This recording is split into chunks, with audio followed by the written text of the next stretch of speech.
Hello everybody and welcome to BrickVault. It has been a long time since we visited any type of TIE design in the studio, and in this video we are looking at the dashing custom LEGO minifigure scale TIE Whisper. Maybe they call it the Whisper because it's so quiet? Sure.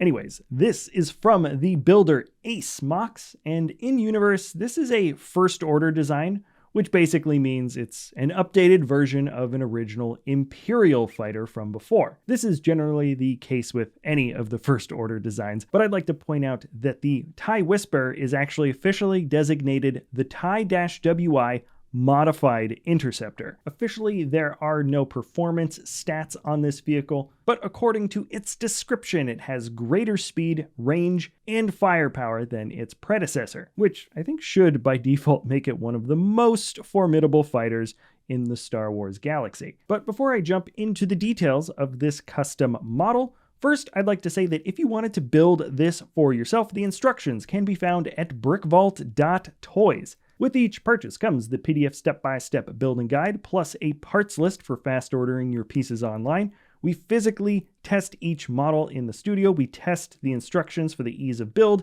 and we make sure the parts that are used in the model are readily available in the brick buying market. Buying instructions is an excellent way to help support us at the channel and the talented designers that we work with, like Ace Mox. There is a link in the description below, and now I want to start off by showing this model in relation to other minifig scale Star Wars builds. Now, the great thing about minifigure scale is that the models are all lined up just right to fit with a figure, character, or pilot.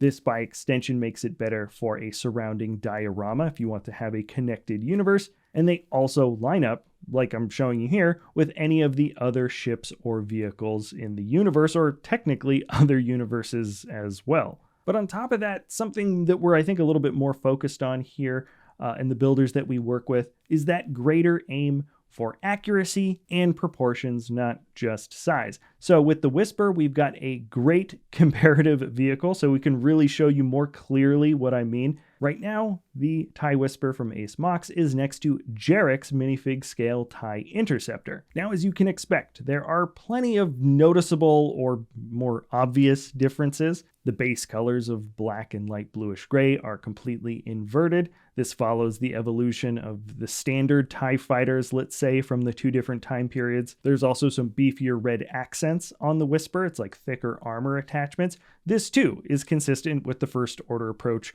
to upgrades and mods. There's the standard First Order TIE Fighter and the Special Forces First Order TIE Fighter. Also worth pointing out as a baseline difference, the original TIE Interceptor has 6 total laser cannons, 2 mounted on the chin and 1 for each wingtip, while the Whisper has 14 cannons, 2 mounted on the chin plus a dual heavy turret underneath, then 1 for each wingtip and 3 cannons that split the wing on either end. By the way, as a quick aside, do you remember the Interceptor's rate of fire in Star Wars Squadrons?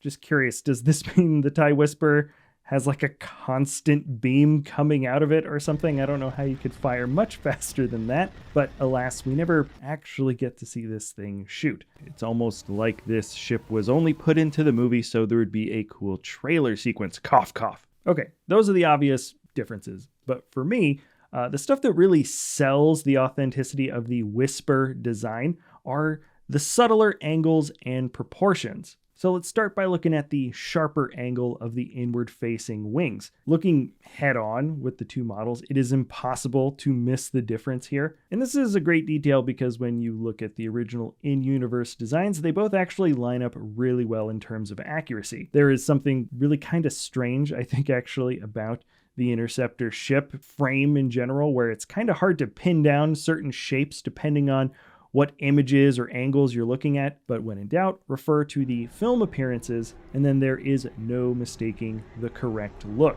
And that actually carries on to the next big detail, which is wing length for the Whisper. The wing extends both further back from that mid-connection point and further forward. Based on some of the artwork or even toys produced, and even a couple of freeze frames from the movie, it is kind of hard to see a huge difference when comparing the original Interceptor wing length, but there are a few telltale giveaway shots that really let you see just how much longer the solar collectors are for this First Order Whisper design. Especially this shot right here. You see what I mean about the ship just being a weird frame?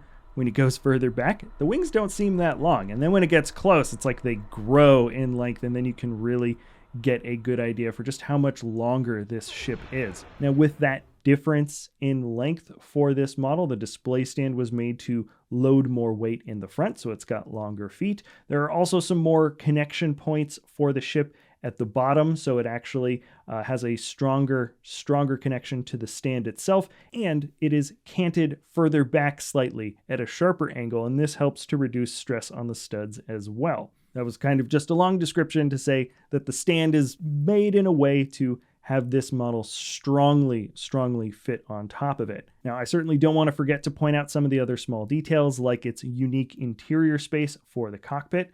The controls mimic somewhat the thrust controls that you do get to see the inside of the cockpit for that brief moment in the film. A Fig can squeeze into the cockpit here without needing to remove anything more than these two red pieces, technically. But it is, in fact, much easier to place a Fig inside if you just pop off a few more extra chunks for easier access. Now, outside of that, the model is just a well-detailed piece. It's got nice-looking areas like the mounted antenna, intentional gaps in the arms for some of the armor. Plus, I really like the shape of those heavy-duty looking twin ion engines in the rear. All in all, this is just a fun model. It's decently strong, fits right in with the same quality that you see from the other TIE designs, and it's got that meticulous bit of accurate proportional stuff that we really like to nerd out with here in the studio. Also, before I log off, let me just very quickly say I know there is a reason why they use the word modified in the official designation for the TIE Whisper. Read the description if you really feel like it. I just didn't think it was worth including as a long explanation here in the video. Anyways, link in the description below, BrickVault.toys. If you want to get the instructions, let us know what types of other models you would like to see us build in the future. If you enjoy our content, feel free to like, subscribe, comment, or share, and we'll see you next time at BrickVault.